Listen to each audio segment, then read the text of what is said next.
Morning, guys. Today's topic is going to be pretty quick because the topic is actually a short piece of your content of your blogs, but really important one. So I'm going to be talking about introductions. Um, when you write an introduction, now there's some speculation. A lot of people say they only um, write it after they write the body. I don't. I always jump right in and do the introductions first, and then I do the conclusion. I just follow it chronologically. A lot of people write the bodies first, and then they want to get to the introduction. So you need to have an engaging introduction to your blog posts. All right, it's think of it as a hook. Is in you've heard it all in copywriting about hooks. That's what the whole introduction is. It needs to catch the reader. It's like 5 to 7 seconds. If you don't get them in that very small window, they're gone. They're off to the next thing. So you've got a really small window to draw people in. It also needs to be kind of a reflection of the writing style of your product or who you're writing for. If you're writing for a corporate blog, you need to kind of emulate the voice of the company and the blog. Had some that are more, very professional. You have to stick within those confines. And then I've had some that are like kind of unorthodox, and you can kind of freewheel it and do whatever you want. You really just need to be reflecting the company and the culture and the style of who you're writing for. And again, if it's your own thing, it's completely up to you. It's whatever you want to do. If you want to be completely unorthodox, that's on you. If you want to be irreverent, that's completely on you. If that fits your brand, go for it. If you're an abrasive, irreverent brand, go for it. If it's not, like one of my clients it's all government contracts, like it's pretty straight laced. So you reflect that.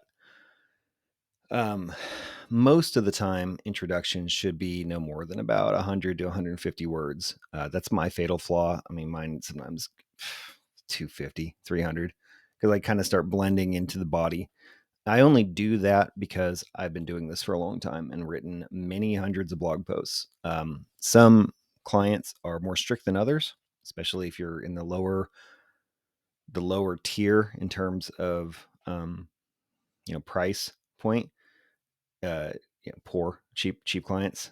Those were the ones that I always found had the most like rigid requirements. So stay within that general ballpark, but you really need your intro to be at least 100 words. All right. So I would say that 100 words minimum, 150 words is the sweet spot. You want to work some of your keywords into that. That's important, because that's what people got there because of. Like they're there because they saw, they probably a keyword in the title, and they were searching for something specific. So you need to make sure that you're using some of those in there. All right. So, but without being spammy. So, like, for instance, one of them is that I write for is write about dirt bikes a lot. Two-stroke dirt bike is a really it's a common term, high search volume, and it's very common. So if I'm writing about that in relation to something else, then it's it's like um, make sure to get your two-stroke dirt bikes registered in South Dakota. Would be kind of the gist of it. You would want to work that in there if that's the tone of your article, if that's kind of the content you're driving at. So this is really it's a simple part of your blog post, but you really want to nail it because, like I said, the window is very narrow that you can capture people's attention. um, we have been fed scrolling for way over a decade now. So and like 60% of it's like almost half now, maybe not 60%, maybe that's the projection by next year, but like by next year 60% of all computing is going to be mobile. So people don't sit down on a laptop like I am right now and use that for research. All right. The only people that do are people like me, and students that have to use them.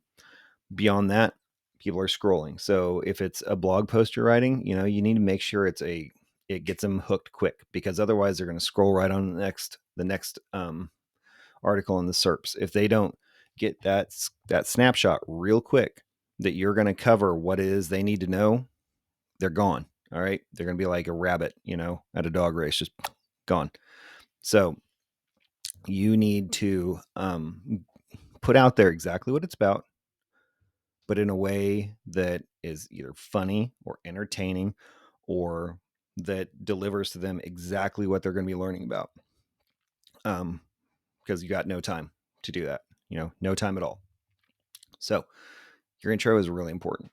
Another thing I do is, if I'm working on a site, when I go ahead and put the content up there, I go ahead and put a buy button like right after the introduction, or even sometimes in it. And I also like to put an image right around the introduction, something that pertains to exactly what I'm talking about, catches their eye, and then I have a buy button, so that if they, it can jump them straight to the service, or it can jump them a buy button or a call to action button to either jump them to the whole collection, the whole library of these products, of articles on this topic, or to the specific product I'm trying to sell. I put those things, right up front and center. Is I want an image that captures their attention, and I want to have a buy button or a call to action button right there. So introductions are short, but really important, because if you don't hook them in the introduction, they're never going to make it to the body. All right. And then they're never going to make it to the conclusion, which is where you're going to have your call to action, which is what I talked about yesterday. So hook them quick and set the hook, and then provide an opportunity for them to either contact you or to buy your stuff right away. I found that to work very well. Talk to you guys later.